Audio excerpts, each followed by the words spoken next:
വിദേശത്ത് നിന്നും ഹവാല പണം കടത്തിയെന്ന ആരോപണത്തിൽ ഇഡി അന്വേഷണം ആവശ്യപ്പെട്ട ഹൈക്കോടതിയിൽ ഹർജി. യുണൈറ്റഡ് നഴ്സസ് അസോസിയേഷൻ ഭാരവാഹി ജാസ്മിൻ ഷായ്ക്കെതിരെയാണ് ഹർജി.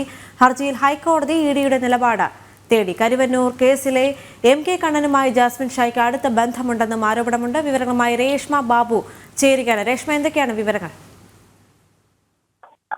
വിദേശത്ത് നിന്നും ഹവാല പണം കടത്തിയെന്ന ആരോപണം ഉന്നയിച്ചുകൊണ്ട് ഒരു എറണാകുളം സ്വദേശിയായിട്ടുള്ള മാധ്യമപ്രവർത്തകനാണ് ജാസ്മിൻ ഷായ്ക്കെതിരെ ഹൈക്കോടതിയിൽ ഹർജി നൽകിയിട്ടുള്ളത്. യുണൈറ്റഡ് നഴ്സസ് അസോസിയേഷന്റെ ദേശീയ അധ്യക്ഷനാണ് ജാസ്മിൻ ഷാ. ഇഡി അന്വേഷണം ജാസ്മിൻ ഷായ്ക്കെതിരെ നടത്തണമെന്നുള്ളതാണ് ഈ ഹർജിയിലെ ആവശ്യം. നിലവിൽ ഹർജി ഹൈക്കോടതി സിംഗിൾ ബെഞ്ച് ഇന്ന് പരിഗണിച്ചിരുന്നു. അതോടൊപ്പം തന്നെ ഇഡിയുടെ നിലപാടും തേടിയിട്ടുണ്ട്. 10 ദിവസത്തിന് ശേഷമായിരിക്കും ഹർജി ഹൈക്കോടതി വീണ്ടും പരിഗണിക്കുക. കരുവന്നൂർ കള്ളപ്പണ ഇടപാട് കേസിലെ MK കണ്ണനുമായിട്ട് ജാസ്മിൻ ഷായ്ക്ക് അടുത്ത ബന്ധമുണ്ടെന്നുള്ള ആരോപണവും ഈ ഹർജിക്കാരൻ ഉന്നയിച്ചിരുന്നു. മാത്രവുമല്ല, മലപ്പുറം ജില്ലയിൽ 30 കോടി രൂപയുടെ വസ്തുവകകൾ ജാസ്മിൻ ഷാ സ്വന്തം പേരിലും അതോടൊപ്പം തന്നെ കുടുംബക്കാരുടെ പേരിലും വാങ്ങിക്കൂട്ടിയിട്ടുണ്ട്. ഇക്കാര്യത്തിലും അന്വേഷണം വേണമെന്നും ഈ ഹർജിയിൽ ആവശ്യപ്പെട്ടിട്ടുണ്ട്. നേരത്തെ ഇത് സംബന്ധിച്ച് ഇഡിക്ക് പരാതി നൽകിയെങ്കിലും കാര്യമായിട്ടുള്ള നടപടികളോ അല്ലെങ്കിൽ ECR രജിസ്റ്റർ ചെയ്യാനോ ഇഡി തയ്യാറായില്ല. തുടർന്നാണ് മാധ്യമപ്രവർത്തകൻ ഹൈക്കോടതിയെ സമീപിച്ചത്. എന്തായാലും നിലവിൽ ഹൈക്കോടതി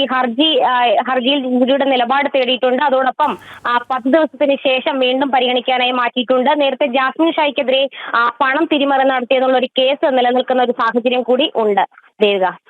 ശരി, കൊച്ചിയിൽ നിന്ന് വിവരങ്ങൾ നൽകുകയായിരുന്നു രേഷ്മ ബാബു.